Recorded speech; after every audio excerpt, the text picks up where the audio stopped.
I'm Alex Mozet, and welcome to Winner Take All, where we talk about the constant battle to fight back and win against big tech. Lead off topic for us today, on that note, to fight back and win against big tech, you guessed it, Facebook is no longer Facebook. They are now Meta. We're going to dive into that one.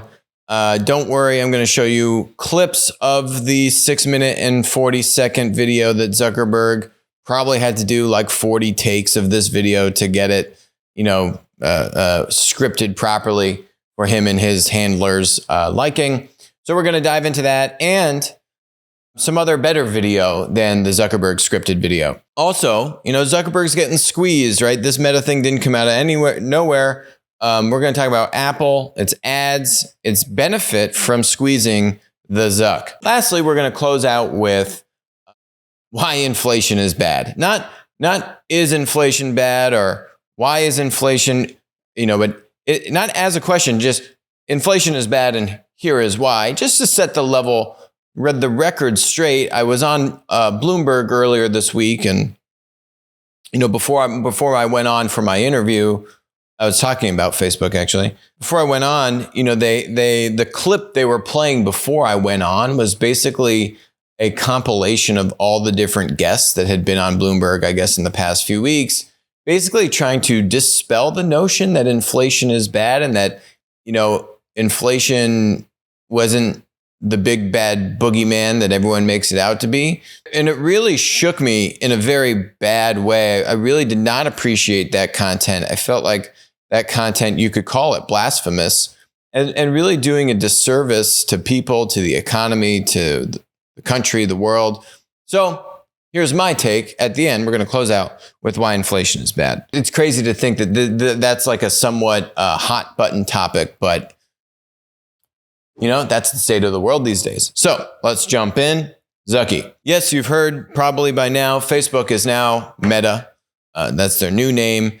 And before I jump to this video, which is the Zuckerberg 6-minute, 40-second video, we're going to start off with a better version of what he's actually trying to describe. Yes, there is a movie made about this by a guy you may have heard of named Steven Spielberg. This really should have been the intro that Zuckerberg led with to describe what he's trying to get at with Meta. If this was the video, sign me up.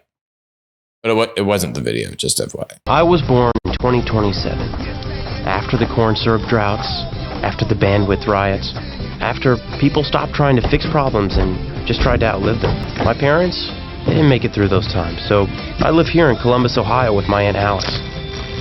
In 2045, Columbus is the fastest growing city on Earth. It's where Halliday and Morrow started gregarious games. That's who Zuckerberg wants to be, is Halliday. These days, reality is a bummer. Everyone's looking for a way to escape. And that's why he was such a hero to us. You don't need a destination when you're running on an omnidirectional treadmill with quadraphonic pressure-sensitive underlay. James Halliday saw the future, and then he built it. He gave us a place to go. A place called the Oasis. The metaverse.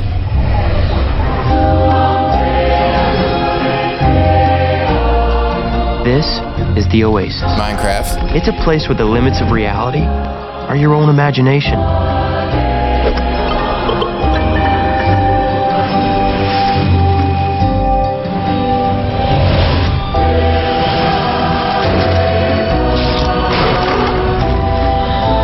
You can do anything. Go anywhere. Like the Vacation Planet. Surf a 50-foot monster wave in Hawaii. You can ski down the pyramids. You can climb Mount Everest with Batman. Check out this place. It's a casino the size of a planet. You can lose your money there. You can get married. You can get divorced. You can go in there. People come to the Oasis for all the things they can do, but they stay because of all the things they can be. Okay, you get the idea. Now, this is Zuckerberg's description. Interesting that they put Minecraft in there. Minecraft is trying to be a contender to go after the metaverse, just like Roblox is as well. There's multiple players trying to go after this vision. It's the next chapter for our company too. So I've been thinking a lot about what this means for our company and who we are as we embark on this journey. We're a company that focuses on connecting people. While most other tech companies focus on how people interact with technology, we focus on building technology so people can interact with each other. Kind of like Ready Player One, where they're saying, yeah, you're here to meet other people. You can be whoever you want. You can, meet all these people and get married and get divorced. So yeah, basically Zuckerberg just talks about that for the next minute and a half, and then cue jab at Apple. Here we are in 2021, and our devices are still designed around apps, not people.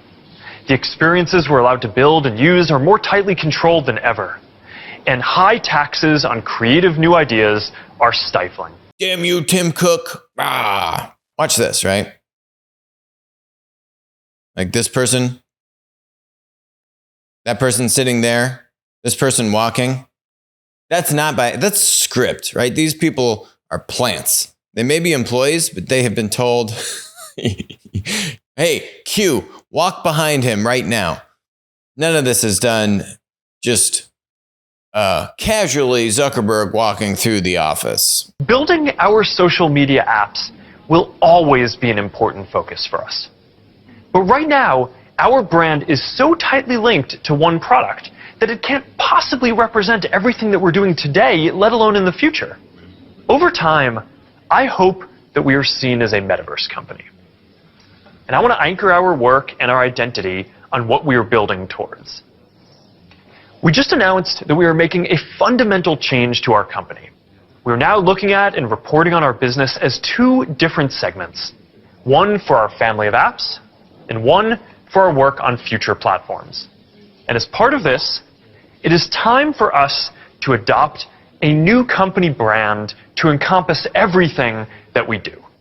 To reflect who we are and what we hope to build, I am proud to announce that starting today, our company is now Meta.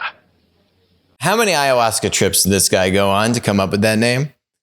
Man, they're now Meta. Wow. Really original, because it's not like for the past, 20 years, Roblox has been calling it the metaverse. It's literally, you listen to the movie, Steven Spielberg movie talking about the metaverse. Okay, Facebook is now Meta. All right. Now, they got a long way to go to really deliver on that vision. I will give him credit. This I think is actually a great example of what happens when you have a founder-led tech company, tech monopoly like Facebook, right? This is a big, big shift. Alphabet changed their name similarly, but kind of more so, I think, just to give them range and optionality and not be constricted around Google.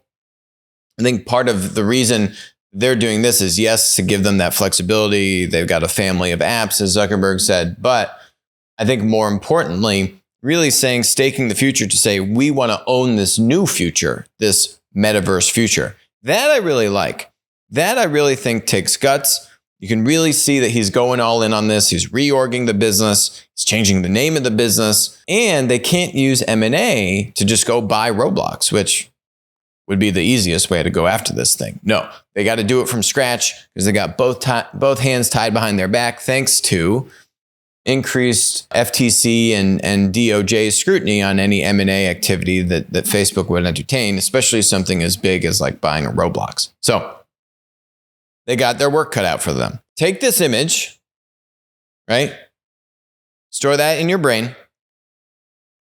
And then here's what I see. Shareholders won't be happy. It's not our job to make them happy. It's our job to make them money. But once we launch this little baby, they're gonna flip. We call this Pure O2. This is the first of our planned upgrades. Once we can roll back some of Holiday's ad restrictions, we estimate we can sell up to 80% of an individual's visual field before inducing seizures. Right?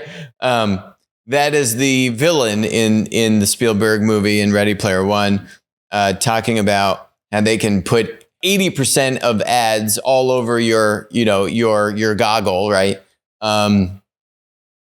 Even though it's going to make a horrible experience in it, but it's going to make them a bunch of money, right? So we all know that if Facebook is successful in capturing the metaverse, not only are they going to do content censorship, which is very hypocritical of Zuckerberg to say, oh, the App Store is so restrictive, or they're putting all these high taxes in and restraining creativity, when they are, I would argue, a bigger proponent of aggressive content censorship and have done way worse than Apple in the field of censoring creativity. Absolutely. It's not even close. So Zuckerberg's a big hypocrite for that. A, and B, right? We've seen now co-founders of WhatsApp leave because they disagreed with Facebook's approach and ads and spying on users' data, and right, because WhatsApp was encrypted and doing all these things around privacy. The founders left. They didn't want to be a part of that vision. And you've consistently seen, whether it's Instagram founder, right? You've seen these who have become billionaires by being acquired by Facebook, but you've seen them leave the Zuck because they don't agree with, ultimately how Facebook treats its users' data, and ultimately is using that data to sell ads. Yet, he takes pot shots at Apple and Tim Cook for being too restrictive and constraining creativity. Okay, cry me a river. And if this is the future that you want to see, then I hope that you will join us, because the future is going to be beyond anything we can imagine. Well, there you go. You heard it from the horse's mouth. Do I like the future vision? I do. Do I like it to happen through Facebook? No, I don't. What would I do? I'd probably, in full disclosure, I've already done this, and it's also in Platt, our ETF with Wisdom Tree that puts all the public platform stocks into an index. Roblox is the clear target to either do this themselves or have some larger player buy them. Although, as I've talked about, the large tech monopolies are much more challenged to do M&A, particularly M&A at that size, right? Roblox, way up on this news, 50 billion market cap. You can see the stock has been, up and down since it IPO'd earlier this year in March. But, net still up from where it IPO'd, and certainly up basically on the news that Facebook's entire future is what Roblox has built. And here's the thing, right? Roblox was founded in 2004. They've been working on this for 17 years. And all the stuff that Zuckerberg complains about, right? Like that the App Store is too restrictive. Roblox and Minecraft, for that matter, they already have their own App Store within an App Store, right? You can go onto the iOS app, onto the Android Roblox app. You click into that, and there are thousands of other games, right, within the Roblox app. And that technically is supposed to be a violation of the App Store rules. But because Roblox has been building that business long before the iPhone came along, and has been building that business successfully on other development platforms, they are not reliant on an iPhone, on an iOS, on an Android to accept their business model, right? And that gave them the leverage to have an iOS, to have an Android allow for a Roblox to be approved in that fashion on the iPhone or the Android. So, Zuckerberg can complain all he wants. There's precedent of the thing he is decrying actually being approved, A, and B, it's clear the guy's a hypocrite and is doing way more censorship relative to what you would say Apple or Android is doing. Google's a whole other story of censorship on Google search and YouTube, whole other story. But specifically Android, Zuckerberg definitely takes the cake. We just don't want 80% ads from Zuckerberg on our, video screen in front of my eyes, which we all know is where Zuckerberg will take this thing, and not to mention censor us and try to control what we think at every moment we're in his universe.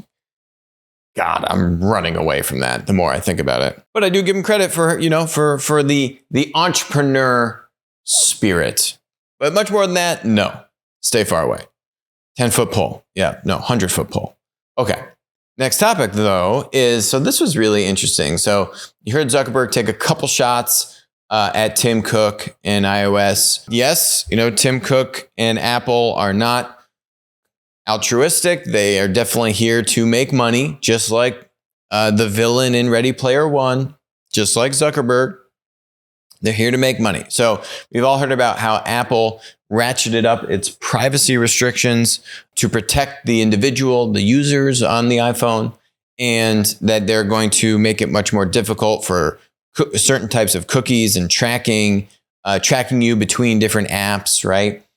Which is all what Facebook and Google have been doing. These are ad-driven businesses, right? So Apple basically nuked a lot of that tracking. And what it's done is it's really hurt Facebook's ability to monetize because its ads aren't as effective, right? If their tech isn't as good, if they aren't able to follow you through all your different journeys on your phone and your different Apple products, that's going to hurt their ability to serve you an ad that gets you to convert or buy or click or whatever it is, right? That's ultimately how Facebook makes more money. This was in their earnings call. I actually spoke about this on the Bloomberg interview that I did. This is definitely hurting them. Sheryl Sandberg has admitted that it's hurting them, and they don't really have a good answer about what to do. There's really not much they can do, although they're saying, yeah, we're working on it. We'll figure it out. Sure. But here's the interesting piece here. This is a chart looking at Apple's ads. And if you see this chart here, so this dark blue at the bottom is Apple's ads share of total install percentages, right? So Apple's ad network is really just restricted to downloading apps. And that's actually one of the biggest ad formats on a Facebook is ads that then result in you downloading an app. Huge part of their ad business. But, you got to remember there are a variety of different kinds of ad units and ad products that Facebook has, like buying e-commerce products or buying clothing, right? Buying products. There's a lot of different kinds, or getting followers, right? There's a lot of different kinds of ads. So this is really looking at that specific kind of ad unit, which is to download apps. So share of total install percentages. And look at that. Look at that. You can see here from October 2019, Apple and maybe like the sub 10% share of total install percentages from Apple search ads, right? Now, September of 21, hitting over 50%, sub 6, maybe it looks like 55% all iPhone app downloads from ad clicks. So these are app downloads on Apple iPhone devices, so not Google Android, right? That makes sense. But you can see that it's tripled its share of the mobile app advertising market within 6 months of introducing these privacy changes. So yes, Apple is a direct beneficiary monetarily by protecting users' privacy. So yes, you got to remember this isn't just for the sake of protecting users. Apple directly makes more money, triple the amount of money from its, actually, if you want to put a number on it, triple the amount of money from their ad network to help people download apps. So that was a really interesting angle on all of this kind of privacy, ad privacy stuff. Follow the money, gang. Follow the money. Okay. So last topic is this topic that I had talked about couple times, which is around inflation. And, this inflation topic is very, I don't know. It's important. It's a subject which can seem very complex and can confuse, but let me try and simplify it and explain why when you have shows like on Bloomberg or different media networks telling its viewers, don't worry about inflation, and that if, high inflation is not something to be concerned about, was essentially the message they're getting across. It's a very disturbing message. So if I rewind all the way back to my high school days, I went to a fancy boarding school. And in this fancy boarding school, I was very good at econ classes. Got the top grades in my econ classes. Really loved the subject of macroeconomics, microeconomics. They had these AP tests. When you're going into college, you can take the test, right? When you're in high school still, and I think they grade you on a scale of 1 to 5. And so I finished the test, I think the fastest out of everyone taking the test. I aced it. I got 5s on all I think there was maybe 2 macro and micro econ AP tests. Aced it, which means I didn't have to take the classes in college because I kind of ranked out of it, right? I kind of knew enough to say, well, you don't have to you can get the credits in college basically without taking the class. So wonderful. But I finished it like 30 minutes early. I walked out before everyone else. Done. Boom. And I really liked the topic. And so I remember, this is now many years ago, but I remember being in the class, right? And hearing that the Fed, which is the Federal Reserve, which is the central bank of the United States, which is not actually a quote unquote government property. This is an independent entity which has its own autonomy, has its own ability to make rules, has its own ability to basically control the supply of dollars. So there's quantitative tightening and quantitative easing, which basically means the Fed is printing money or taking dollars out of the money supply. So we've talked a lot about how China is printing money, M2, the supply of money in the economy.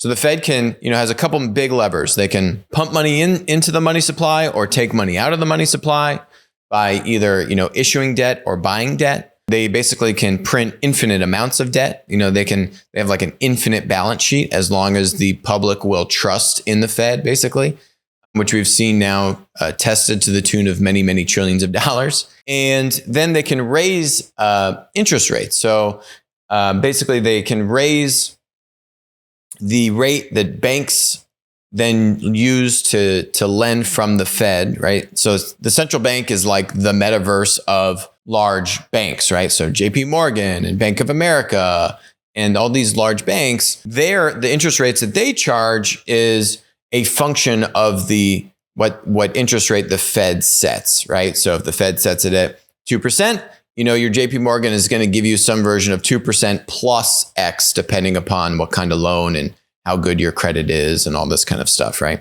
That's my overgeneralized version of the 2 major functions of the Fed: setting interest rates and controlling money supply. And so the stated objective of the Fed, I remember this been for decades now, going back to my high school days, has been to control the rate of inflation and to keep the rate of inflation. I remember like 3% was really the upper maximum that the Fed would really want. I've now just done some Googling and looked up some articles, so if you look at these, the primary job of the Federal Reserve is to control inflation. I was like, oh yeah, that's right. That's what I remember. While avoiding a recession. It does this with monetary policy. To control inflation, the Fed must use monetary policy to slow economic growth. The ideal economic growth rate is between 2 to 3%. This other article here, this is actually from the Federal Reserve Bank of Cleveland. So there are different regional Federal Reserves. So the main board of the Fed, you have the Fed chairman, Jerome Powell, and then each of the different banks like the New York Fed, the Cleveland Fed, there's, different regional Federal Reserve banks, and then the heads of those regional banks plus Jerome Powell essentially make up the executive committee of the Federal Reserve Bank overall. This is actually from the Federal Reserve Bank of Cleveland's website, and they say, why does the Fed care about inflation? Some countries have experienced such high inflation rates that their money became worthless. Imagine going to the store with boxes full of money and not being able to buy anything with it because prices have gotten so high. At such high inflation rates, the economy tends to break down. The Federal Reserve, like other central banks, was established to foster economic prosperity and social welfare. Part of the mission given to the Federal Reserve by Congress, even though it's independent, is to keep prices stable. That is, to keep prices from rising or falling too quickly.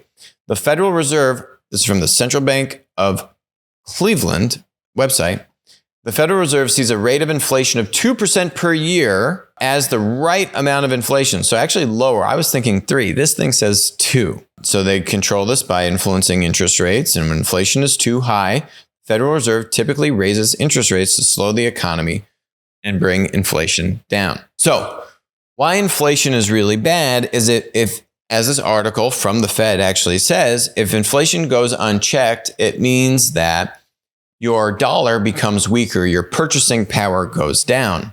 So why this is really devastating is once you kind of have 4, 5, 6+% inflation, which by the way, we're over 5%. You go read these articles that say now they're trying to nuance inflation. Now they're trying to say, oh, core inflation is like 3.7%. What the hell is core inflation? They're just making things up as they go. Inflation is over 5%. They told us that was going to be transitory. If you rewind to early 2021, go check the tape. They're going to say, oh, we're going to have maybe 5% inflation, but it's going to go down after the summer. It's going to go down in the fall. Well, that didn't happen. Now Jerome Powell's changing his tune and saying, oh, well, we still are frustrated. We're frustrated by inflation. We think we still see inflationary pressures going into 2022. As I've covered on the show, long before Jerome Powell has stated it, for now, I had Jim Rickards on the show in January of this year, and we were talking about this exact subject, that inflation is here. It's not going anywhere, and it's a big problem. They are still doubting, Jerome and his group. The official talking point is to not worry about inflation. Inflation is going to go down. We still see it going into 2022, but it's going to come down. Problem with this is it's like once you open Pandora's box, you can't close it. Once the cat's out of the bag, you can't put the cat back in the bag. Whatever analogy you want to use, once inflation starts to really go into these high single digits, the problems start to compound upon themselves and it becomes very destructive. And so what I mean by that is when you have that level of inflation and you look at your wages, if you're making, I think the median wage is like $50-something thousand, right? You make $50,000 a year. Now inflation's going up 5%, 6%, 7% or more. Wow. That means that your purchasing power, your wages aren't going up by 5%. And if they are, that means it's going to compound upon itself. If your wages are going up by 5%, then that means inflation is only going to go up more because now this is a vicious cycle. And so what that means is your purchasing power is diluted. And that means that just buying everyday things and living an everyday life becomes a lot more challenging. And so, for the lower to middle class in the United States, high inflation, where you don't have enough money to invest, to kind of get out in front of this, to invest and kind of prepare yourself for inflation, it's a real big problem. So when people start saying on the news, don't worry about inflation, companies can still make a lot of profit, the stock market's going to be okay, don't worry about inflation. Honestly, it's a really disingenuous thing to say. There will be tens of millions of Americans that will be severely harmed and really struggle even more than they are today to just get by. You could say, well, the government will be there to help them out. We've seen how this story goes, right? Oh, great. Just give more government assistance. Just do what? Oh, yeah. Print more money. So you print more money, which is what we're doing. We're just printing trillions and trillions of dollars. So how do you actually counter and slow down inflation if the solution is just print more money and give more assistance to people that are hard hit by inflation, who are in the lower to middle classes and number tens of millions of people? That's right. You're actually just now continuing to do what? Yes, compound the problem. And now inflation just keeps on accelerating. And now you're really stuck. And that goes back to the point of what this article from the Cleveland Fed says is you need to raise interest rates. You need to make it more expensive to borrow money. You need to reduce the amount of money in the money supply. Do quantitative tightening, right? The problem with doing that, and why the Federal Reserve and the government doesn't want that to happen is because the moment that happens, all this stock market growth, all this, GDP growth, which isn't what it should have been, but it's this economy and the amount of money we're printing has given a big jolt to the economy. The moment we start to see the Fed raise interest rates in a material way, the bottom's going to fall out of this thing. And markets are going to get scared. People are going to stop lending.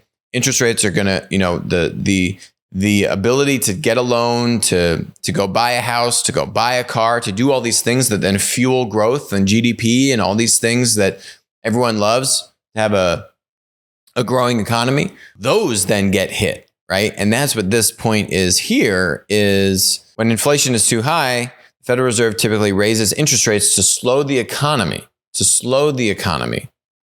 That's what this other article is saying, right? It uses contractionary monetary policy to slow economic growth. Problem is, there's so much hot air in our economy right now. It's like a big balloon. So the moment you slow that thing down, it's not like a gradual slowing of the economy. It's like the big balloon popping. It's like your legs being pulled out from underneath you and you face planting into the ground. You want to go look. You want to go do some of your own research on this topic. Highly recommend you go watch this YouTube documentary. It's free. It's called The Princes of the Yen. Go watch this video. It's right here. It's amazing. I don't even know how it's free and on YouTube. Princes of the Yen, 2.9 million views, was published in 2014. This is a film about the power of central banks. It talks about the history of the power of central banks, and it focuses in very specifically on the role of the Japanese central bank in the 1980s, going into the early 90s, and how in the 80s, Japan had a period of insane growth. All the stock market was booming. The economy was on fire. It was all over, all these business journals, right? Look at Japan. We need to model Japan's economy. And it talks about the role of the central bank doing QE, quantitative easing, giving out cheap debt to let people buy houses and buy homes and buy companies and do all these deals, right? And pump money into the economy. And so you had all this cheap money out there, but yeah, you were getting a lot of growth. And then the moment that the Japanese central bank started to raise interest rates and do QT tightening, oh, bad. Like depression level bad. Like really bad. Not recession, like depression level bad in Japan in the early 1990s. You can go look all this stuff up.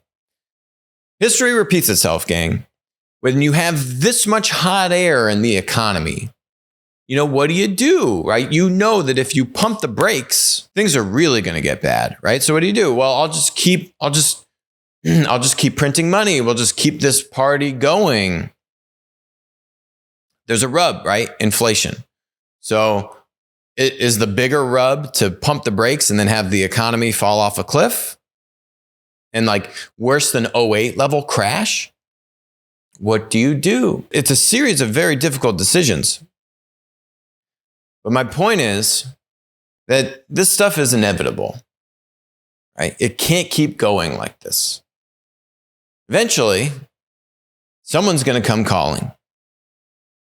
And you can look through history and see what happens. And whenever you hear people poo-pooing or downplaying the negative impact of high inflation, like we're not planning to see, but are seeing today and are not seeing any sign of it slowing down, don't let them tell you to not worry about it. Don't let them tell you that it's not a big deal. Those people are possessed and are really doing a disservice. And I think many of them are smart and they know what they're doing, and that's what makes it even worse. So